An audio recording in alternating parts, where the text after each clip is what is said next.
Nah, ketika kita menghitung luas penampang tulangan yang akan dipasang, itu nilainya harus di antara maksimum dan minimum. Nah, kebetulan kalau kita menghitung tulangan untuk satu lapis tulangan itu sudah diberikan ya tadi rumus untuk batasan maksimum itu sudah diberikan, tapi ini hanya berlaku untuk tulangan satu lapis saja. Jadi 0,364 kali beta 1 kali Fj aksen dikalikan Fy kali dengan B dan D-nya beton. Itu didapatkan AS maksimum. Kemudian AS minimum juga dihitung. Jadi AS min 1 dan AS min 2 dihitung. Hasil hitungan kita itu adalah yang AS perlu. Katakanlah AS perlu itu kita mendapatkan 974,5 mm persegi. Nah, ini dicek terhadap AS-1 dan AS-2. Apakah sudah terpenuhi? Apakah dia posisinya lebih dari AS-? Kalau sudah lebih dari AS-, maka gunakan yang AS perlu. Tetapi kalau posisinya kurang dari AS-, maka gunakan AS-. Nah, kemudian nilai untuk jadi kita mendapatkan kalau dengan beban sekian itu kita butuh luasan tulangan itu 974,5 mm persegi.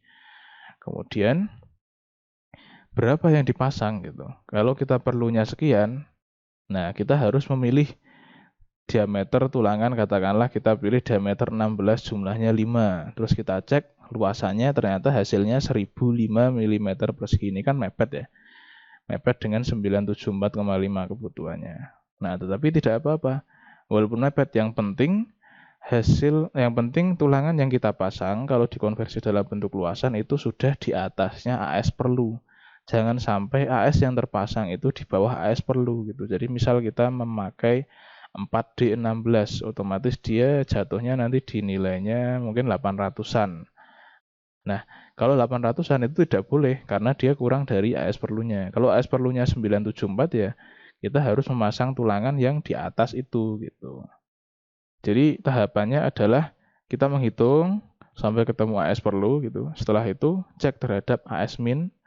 Kalau dia sudah melebihi AS min maka pakai AS perlu, tapi kalau kurang dari AS min maka pakai AS min. Kemudian cek terhadap AS max. Dia tidak boleh melebihi AS max. Kalau lebih dari AS max maka pakai AS max, tapi kalau kurang dari AS max ya pakai AS perlu itu. Nah, dari situ kemudian kan kita tidak bisa bilang ke tukang gitu ya. Pak tukang, saya mau bikin balok luasan tulangannya 974,5 mm persegi. Nah, tukangnya tidak paham. Supaya tukang bisa merealisasikan harus dikonversi dulu ke jumlah tulangan dan diameter yang dipasang gitu. Jadi kita ambil diameter, misalkan diameter 16, jumlahnya 5. Cek dulu luasannya. Apakah luasannya sudah di atas AS perlu? Kalau sudah di atas AS perlu berarti itu bisa dipasang gitu. Pak tukang, saya mau pasang balok dengan B sekian, H sekian, dan luas tulangan yang terpasang adalah 5D16 seperti itu.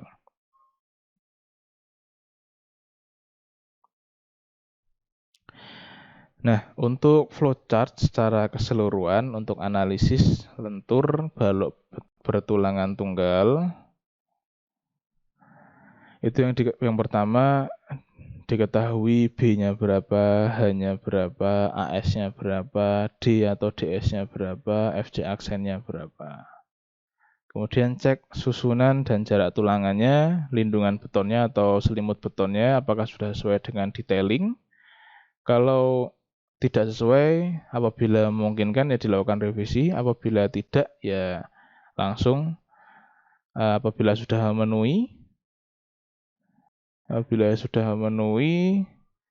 bisa melanjut ke menghitung epsilon CCL. Setelah itu bisa dilanjutkan dengan menghitung AS min dan AS max.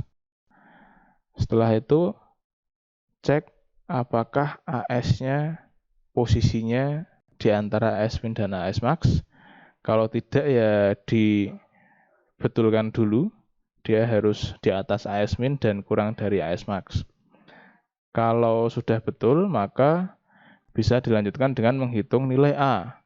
Kalau sudah ditemukan A sudah berhasil dihitung, maka bisa dilanjutkan dengan menghitung nilai C. Kalau C sudah dihitung bisa menghitung nilai regangan tarik neto. Kalau regangan tarik neto sudah dihitung bisa kita dapatkan faktor reduksi atau V. Kemudian setelah itu bisa dihitung momen nominalnya. Di sisi lain setelah mendapatkan nilai A, itu bisa dihitung nilai momen nominalnya. Kalau MN sudah dihitung, kita tadi sudah mendapatkan nilai V, maka bisa dihitung momen rencana atau momen desainnya, di mana momen desain adalah V kali MN. Ya, kita akan membahas sedikit contoh soal. Yang pertama, untuk menghitung keadaan regangan seimbang. Di sini saya punya penampang balok beton bertulang dengan dimensi B 300 mili, H 500 mili, dan DS-nya atau jarak tulangan ke bawahnya 75 mili. Untuk bahannya, untuk beton FJ-nya 37,5 MPa, FY-nya 390 MPa, dan elastisitasnya 200.000 MPa atau 200 GPa. Untuk kondisi balance pada penambang tersebut, hitunglah nilai CB dan epsilon CCL-nya. Selanjutnya tentukan batas-batas minimum dan maksimum luas tulangan yang boleh dipasang pada penambang balok tersebut. Regangan leleh baja tulangan kita hitung dulu. Untuk regangan lelehnya bisa dihitung dari FY per ES 390 per 200.000 ketemu 0,00195. Kemudian kita buat diagramnya ya. Diagram regangannya menjadi seperti ini. Yang atas 0,003, yang bawah 0,00195.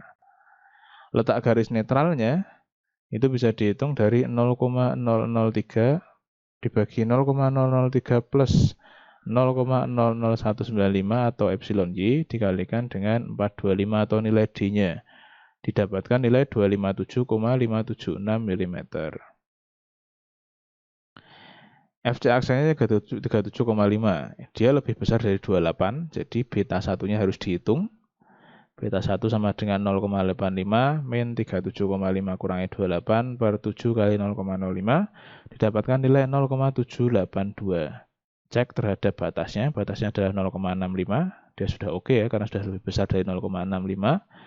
Kemudian untuk tulangan tarik hanya satu lapis. Jadi DT sama dengan D, maka epsilon CCL sama dengan epsilon Y. Berarti epsilon CCL-nya 0,00195. Untuk 2 atau lebih lapis tulangan tarik, misal dengan DT sama dengan 440 mili, maka epsilon CCL-nya 440 kurangi 257,576 dibagi 425 kurangi 257,576 kali 0,00195. Dapatkan nilai 0,00212. Ini trial ya. Kalau kita pakai 440. Nah, AS max-nya bisa dihitung dengan persamaan yang kita bahas di awal tadi, tetapi ini hanya berlaku jika satu lapis tulangan saja. Untuk AS min sudah ada persamaannya, tinggal memasukkan angka. Jadi AS min kan ada dua nilai, ada AS min 1 dan AS min 2, ambil yang paling besar. Yang digunakan sebagai AS min adalah AS min yang terbesar. Jadi kemudian kita buat, kalau untuk mudahnya kita buat grafik atau kurva seperti ini. AS min pertama sekian, AS min kedua sekian, AS max kedua, AS max-nya sekian. Jadi luas tulangannya yang boleh dipasang balok, yang boleh dipasang pada balok itu batasnya adalah 500,497 sampai 3492,414. Jadi luas tulangan yang boleh dipasang adalah antara dua ini. Tinggal ditentukan mau pasang berapa. Kemudian contoh yang kedua, analisis penampang balok persegi tulangan tunggal. Diketahui dimensinya B-nya 300, hanya 500, DS-nya 60. Kemudian mutu betonnya 37,5, mutu tulangannya 390, modulus elastisitasnya 200.000, dan tulangan tariknya 4D22. Dan begelnya PMP10 dengan jarak 150. Di sini sebenarnya ada tulangan desak, tapi karena kita sedang membahas tulangan tunggal, jadi diabaikan dulu. Yang pertama, pertanyaannya adalah hitung momen rencana untuk penampang tersebut. Momen rencana artinya V dikalikan dengan MN ya. Jadi pertama hitung dulu regangan leleh baja tulangannya dengan FY per ES, ketemu 0,00195. Jika dihitung dengan D sama dengan 440, maka diperoleh AS min 518,161 dan AS max 3615,676. Kenapa D-nya 440? Karena hanya 500 dan DS-nya 60 gitu. Kemudian epsilon CCL sama dengan epsilon Y sama dengan 0,00195. Tulangan terpasang itu 4 kali diameter 22 itu besarnya ketemunya 1519,76.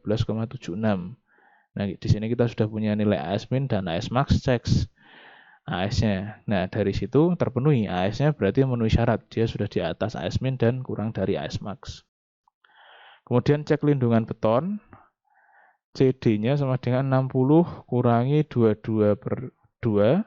Karena DS ini kan ke pusat tulangan ya. Jadi 22 per 2 dikurangi 10. 10 yaitu diameter tulangan sengkangnya. Ketemunya 39 mili atau sekitar 40 mili. Jadi bulatkan ke 40 mili. Oke, karena syaratnya minimum 40 mili. Kemudian cek jarak antar tulangan. Di sini lebar betonnya 300 dikurangi 2 kali 40 itu 2 kali selimut beton. Dikurangi 2 kali 10 karena 2 kali sengkang ya. 2 kali sengkang. Dikurangi 4 kali 22. Ada 4 tulangan di sini, diameter 22. Kemudian space-nya kan yang tersisa hanya 3. 1, 2, 3 dibagi 3. Ketemunya 37,4. Syaratnya adalah minimal 25 mili. Jadi jarak mendatar minimum antar tulangan sudah terpenuhi. Hitungan yang pertama kita asumsikan tulangan tariknya leleh. Nah, jadi bisa kita hitung nilai A-nya dengan AS kali FY dibagi 0,55 FJ aksen kali B, ketemu nilai A-nya 61,982. Kalau nilai A ketemu, maka bisa dihitung nilai C dengan A dibagi beta 1. C-nya ketemu 79,261. Kalau ketemu C, kita bisa menghitung epsilon T. Epsilon T-nya ketemu 0,0136. Nah, sekarang di sini kita cek 0,0136 apakah sudah melebihi epsilon Y. Nah, epsilon Y sudah dihitung di awal tadi sebesar 0,00195. Di sini kita dapatkan nilai epsilon T-nya sudah melebihi epsilon Y. Jadi asumsi tulangan tarik leleh itu sudah benar. Jadi kalau sudah benar maka bisa dilanjutkan. Berarti nilai epsilon T-nya sudah melebihi 0,005. Sehingga V-nya bisa kita ambil 0,9. Jadi, momen nominalnya bisa dihitung. MN-nya kita hitung, ketemu 242,422. Jadi, momen rencananya, SNI-nya kan, SNI kalau kita pakai SNI 2013, maka V-nya 0,9 ya. Ini 0,9 dikalikan dengan nilai MN, ketemu 218. Untuk perbandingan, kalau SNI 2002, dia pakai V-nya pukul rata 0,8 gitu. Jadi ketemunya 193,938. Jadi hasil desain dari SNI 2002 itu cenderung lebih aman. Karena dia lebih boros gitu. Kemudian case ketiga, diketahui sebuah penampang balok dengan B300, H500, DS-nya 60, FJ 37,5, FJ 390, elastisitas 200.000 dan tulangan tariknya ada cukup banyak di sini, ada 8D22 ditambah 2D16. Jadi yang 2 baris di bawah ini D22, kemudian 2 baris di atasnya ini 16. Begelnya atau sengkangnya P10 150. Tugasnya adalah hitung momen rencana untuk menambang tersebut. Regangan lelehnya bisa dihitung dengan epsilon Y sama dengan FY per ES. Jika dihitung dengan D sama dengan 406,241, maka diperoleh, jadi nilai D ini sebelumnya sudah dihitung dulu, sudah dihitung dulu posisi titik beratnya di mana gitu. Karena kita punya satu grup tulangan yang dia antar barisnya tidak sama ya. Kita punya 3 baris tulangan, kebetulan baris 1 dan 2 sama, tetapi baris 3 beda. Jadi harus dihitung posisi titik beratnya di mana. Ini dihitung dulu, ketemu posisi titik beratnya adalah di 406,241. Jadi nilai D-nya adalah 406,241. Dari sini karena kita sudah punya nilai D, maka bisa dihitung nilai CB. Kalau sudah bisa dihitung nilai CB, kita bisa menghitung nilai epsilon CCL. AS min-nya sudah bisa dihitung. Jadi tulangan terpasangnya kita konversi ya dari hasil yang terpasang ini 8D22 plus 2D16 itu kalau dikonversi menjadi 3441,44 mm persegi. Cek dulu lindungan betonnya. Kalau jaraknya ke pusat baris pertama kan 60 dikurangi 22/2 dikurangi 10 ketemu 39 atau sekitar 40. Oke. Kemudian cek jarak antar tulangan. Jadi antar tulangan mendatarnya 300 kurangi 2 kali 40, ini selimut beton, kurangi 2 kali 10, ini sengkang, dikurangi 4 kali D22, dibagi 3, ketemu 37,44. 37,4 ini oke ya, karena lebih dari 25. Kemudian jarak antar tulangan vertikalnya, antar barisnya juga harus dicek. 50 kurangi 2 kali D22 bagi 2, ketemunya 28. Jadi jarak mendatar dan vertikal antar tulangan sudah terpenuhi karena sudah melebihi 25. Kemudian kita gunakan asumsi yang pertama yaitu tulangan tarik leleh. Kemudian kita hitung nilai A-nya ketemu 140,357, kemudian nilai C-nya ketemu 179,484. Kemudian kita hitung epsilon atau regangan netonya, didapatkan nilai 0,00435. Ini lebih dari 0,004. Jadi sudah oke. Epsilon S di titik berat tulangan tarik 0,00379. Ini lebih besar dari 0,00195. Jadi asumsi tulangan tarik leleh sudah besar, asumsi tulangan tarik lelehnya itu sudah benar. Jadi kalau kita tinjau terhadap neto, ini yang dua materi sebelumnya, kita sudah pernah bahas ini. Kalau epsilon neto itu kita bandingkan terhadap 0,004 atau 0,005.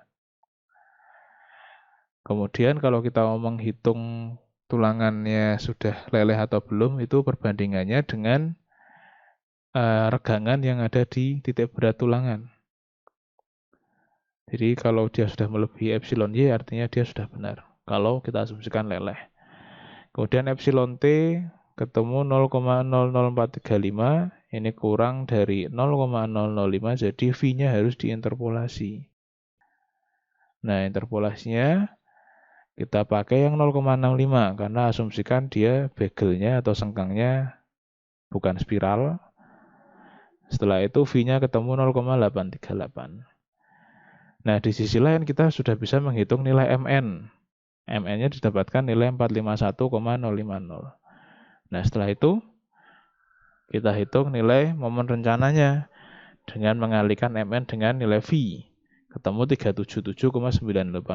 Di sisi lain kalau kita menghitung dengan SNI 2002, yaitu didapatkan nilai 0,8, ketemunya 360,840. Jadi desain dari SNI 2002 itu cenderung lebih aman karena nilai V-nya lebih kecil. Kemudian ini ada contoh lagi, contoh yang keempat. Apabila B-nya 300 hanya 500, DS-nya 60, FC, FY dan elastisnya masih sama, tulangan tariknya 10D22. Kalau tadi 8D22 ditambah 2D16, ini 10D22. Jadi titik beratnya ketemu di 105, sehingga nilai D-nya adalah 395. Cek lindungan beton dulu, dan cek jarak antar tulangan, ini sudah oke semua. Kemudian dengan nilai D 395, itu diperoleh CB-nya sebesar 239,394. Epsilon CCL-nya bisa dihitung ketemu nilai 0,00251.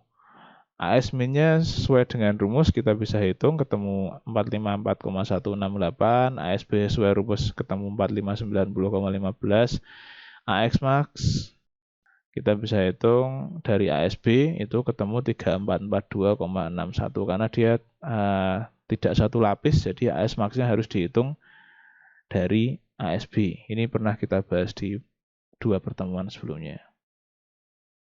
Tulangan yang terpasang itu 10D22, kalau kita konversi menjadi 3799,4. Diasumsikan sudah leleh, jadi kita bisa menghitung nilai A, kemudian A didapatkan bisa menghitung nilai C didapatkan bisa menghitung nilai epsilon T-nya sudah benar, kurang dari 0,004. Kemudian berarti regangan di titik berat tulangan tarik bisa dihitung 0,00298. Ini sudah benar, ternyata dia sudah lebih dari epsilon Y. Jadi asumsi tulangan tarik leleh itu sudah benar. Kemudian epsilon T-nya 0,0036 itu posisinya ada di daerah transisi. Jadi harus diinterpolasi, ketemunya 0,73534. Momen nominal dihitung ketemu 470,493. Nah, sekarang momen rencana kita hitung menurut SNI 2013 dengan faktor reduksi 0,735. Dia akan mendapatkan nilai 345,973. Kemudian, kalau kita hitung dengan SNI 2002, dengan faktor pengali 0,8, itu didapatkan nilai 376,395. Di mana AS-nya 3799,4 itu lebih besar dari AS max, di mana AS max adalah 3442,61. Artinya kegagalan yang akan terjadi adalah over-enforce atau dapat terjadi keruntuhan mendadak. Namun faktor reduksi tetap 0,8. Nah, di sisi lain, di SNI 2013 dapatkan faktor reduksi 0,73534 dan nilai momen desainnya 345,973. Jadi dia nilainya kurang dari yang SNI 2002. SNI 2002 nilainya lebih tinggi. SNI 2013 lebih rendah. Ternyata dengan menambah tulangan tidak selalu akan meningkatkan momen nominal, karena ini justru akan dapat memperkecil faktor reduksi. Lebih baik menambah tinggi balok jika ruangan atau tempat memungkinkan. Dan ini dapat lebih murah karena harga tulangan jauh lebih mahal daripada harga beton. Kesimpulannya seperti itu. Jadi, kalau kita ingin meningkatkan kinerja balok, tidak semata-mata dengan menambah jumlah tulangan. Karena bisa saja dia menjadi gagal gitu, over-enforce, atau di sisi lain dia faktor reduksinya menjadi rendah. Kalau ingin meningkatkan kapasitas balok, apabila ruangannya masih memungkinkan, itu lebih menguntungkan kalau baloknya itu ditambah tingginya, sehingga tulangannya bisa berkurang. Sekian untuk sesi ini, semoga bermanfaat. Saya tutup. Assalamualaikum warahmatullahi wabarakatuh.